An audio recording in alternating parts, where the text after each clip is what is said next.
Hello people, today we're going to talk about one of the most legendary tanks of World War II. This tank inspired terror in everyone who was unlucky enough to encounter it on the battlefield.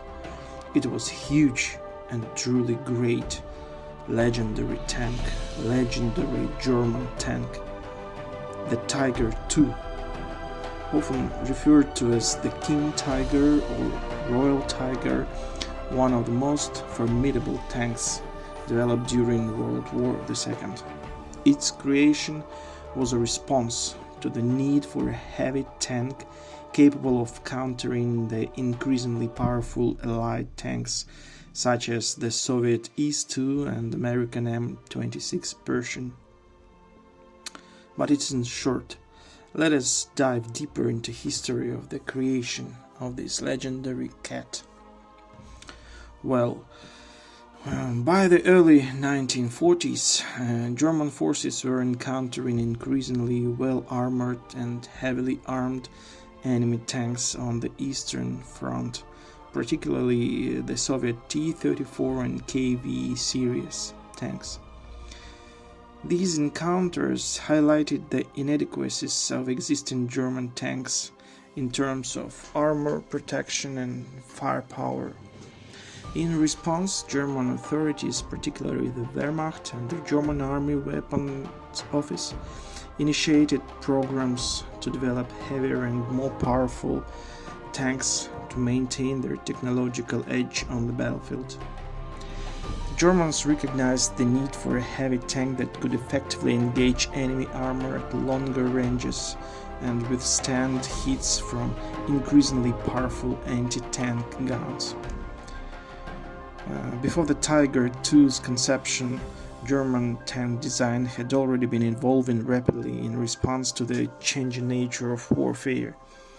The success of tanks like the Panzer III and IV in the early years of World War II led to a shift towards heavier and more heavily armored vehicles.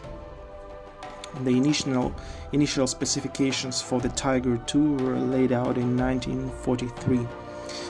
The tank was to be heavily armored, weighing around 70 tons, with sloped armor for enhanced protection against enemy projectiles, and armed with a powerful 88mm gun, similar to the one mounted on the earlier Tiger I tank.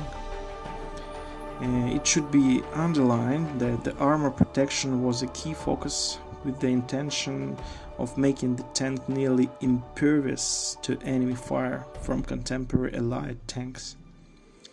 The development of the Tiger II was overseen by several German firms, including Henschel & Son, Porsche and Krupp. Henschel was eventually chosen to produce the tank due to its previous experience with heavy vehicle production.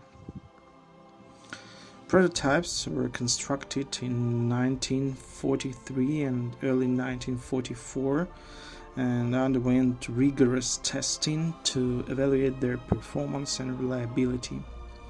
Engineers encountered challenges with the tank's weight distribution and suspension system. These prototypes underwent various modifications to improve their performance and reliability. Mass production of the Tiger II faced numerous challenges, including shortage of raw materials, skilled labor, and manufacturing capacity. The Allied bombing campaign against German industry further disrupted production efforts. Despite efforts to streamline production processes, including the use of simplified manufacturing techniques, the production rate remained low. Delays and quality control issues plagued the assembly lines, limiting the number of Tiger II tanks that could be produced. and only around 492 to 504 units were built between 1944 and 1945. The first Tiger II tanks were deployed to frontline units in mid-1944.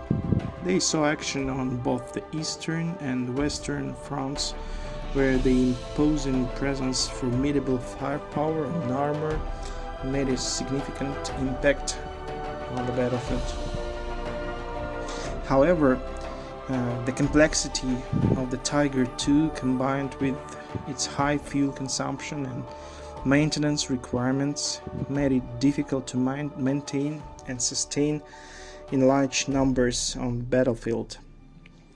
In other words, the Tiger II's combat effectiveness was hampered by logistical challenges. Mechanical breakdowns were not uncommon, and recovering and repairing disabled tanks presented logistical nightmares for German supply units.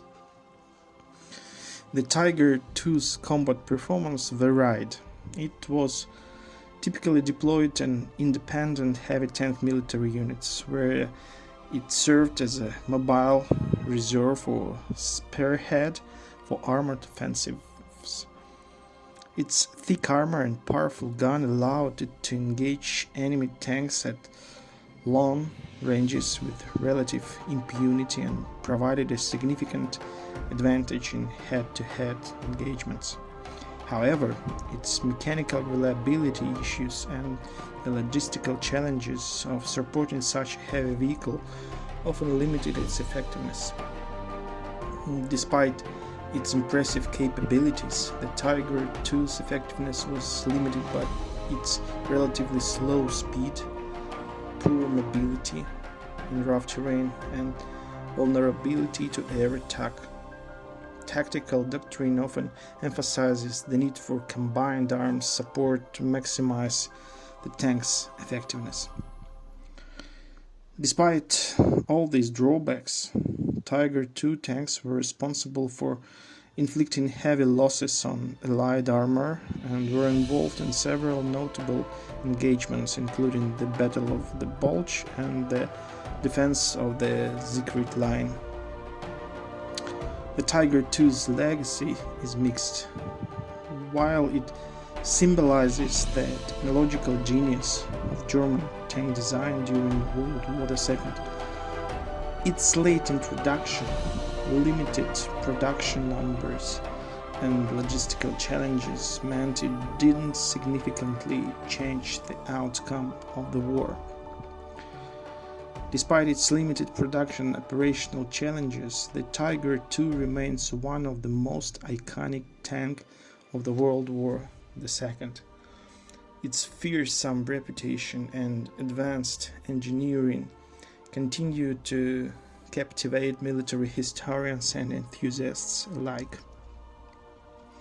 The lessons learned from the Tiger II's development and deployment have influenced subsequent tank design and doctrine, particularly in terms of the trade-offs between armor protection, firepower, and mobility.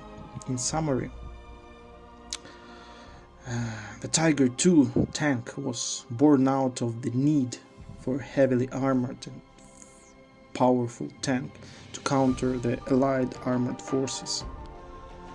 Its development, production, and deployment were characterized by technical challenges and limitations, but it nevertheless left a lasting impression on the history of armored warfare. This is truly legendary tank. Look at it. It's just beautiful.